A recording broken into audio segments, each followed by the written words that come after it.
Welcome back to the program. Don't forget, if you want to email us with suggestions or thoughts, it's blinkersoff@31.com.au. Let's pick up the action now from the Harness Racing Festival.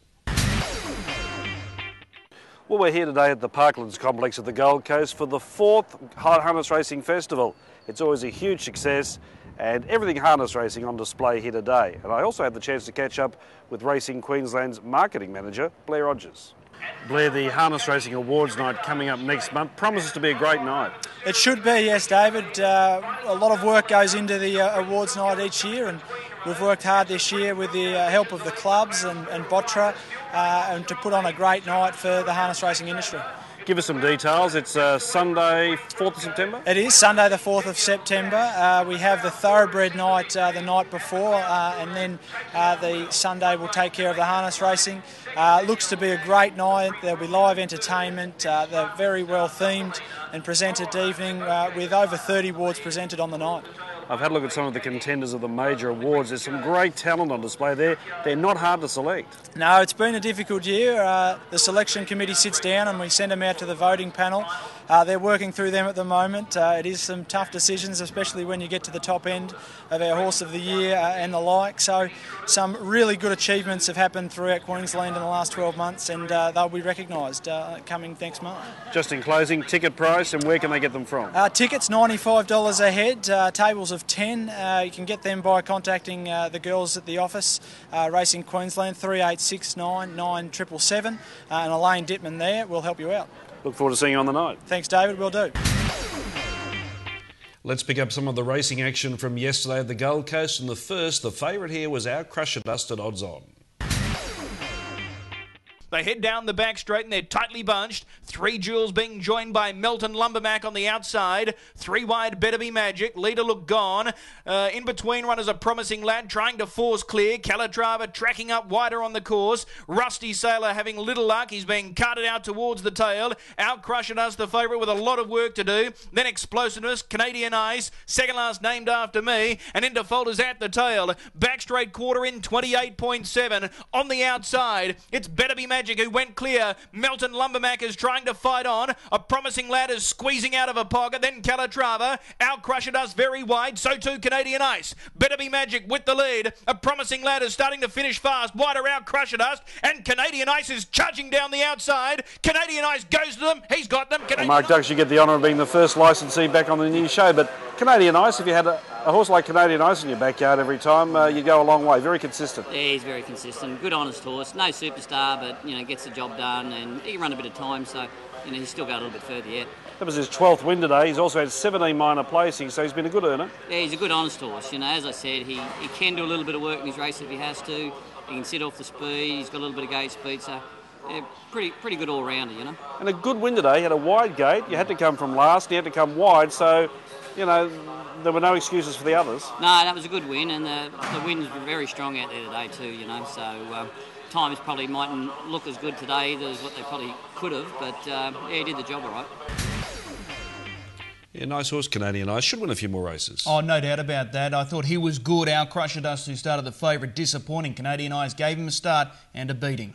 OK, let's go to the second race. This was the trot. Gladys Emmanuel got the cash in with Gary Whitaker driving. They're away this time. He came out in a break, Mr. Whizzer. Fast away out wide was Gladys Emmanuel. I'm a Thrill Seeker up in the air shortly after the start, so Gladys Emmanuel clears them quite easily. Down the back straight, in front, Gladys Emmanuel leading 5 metres. The Dr. Rocks is a clear second. Twatterpeck starting to give ground. Mr. Whizzer the inside. There goes Hazel. She's sprinting around them 3 and 4 wide. She goes fast. Miss Adelaide was trying to go with her. Couldn't hold her back. Then Undamai, Montrose Kitten, Jazz Legend. Back straight quarter in 30.2. Gladys Emmanuel leads the way. Hazel, the favourite, is starting to close on the outside. Jazz Legend with a big sprint making ground. Then Miss Adelaide and the Dr. Rocks. They're into the straight now. Gladys Emmanuel clinging to the lead. Hazel trying hard to draw level on the outside. Gladys Emmanuel still in front. Hazel trying hard. She can't reach Gladys Emmanuel. Gladys Emmanuel all the way. Gladys Emmanuel beat Hazel. You love your trotters and Gladys Emmanuel. She's been a great buy for you since you got her last Christmas. Yeah. She's the owners had her for a while, but he decided to send her up to me when she was come back from the spell because she had a problem, soreness problem early in the career, and we thought we could work on it and treat it, and it's been a good move. So she's a really nice mare. Yeah. And by Michael Taylor, who of course puts a lot into sponsorship of trotting races. He does, yeah. He shells out a lot. He owns a lot and sponsors a lot, especially in the southern states. He's based in Sydney, and he does. He puts a lot into it, so he deserves to get something out of it. Yeah. I suppose with these trotters here, no special plans, just keep on taking the races as they come. Well, basically, yeah. Well, you know, when they have a few soreness problems, you can't really campaign, work on a long campaign, so we just take them as they come, yeah. But she's been just going really good the last few weeks, and we thought, she was a pretty solid chance today. Keep up the good work. Good, thanks, David. Yeah. And a great job by the Gold Coast Harness Racing Club and Pt3 for their work at the Harness Racing Festival yesterday. A quick cheerio call too to John McMullen, a Hall of Famer.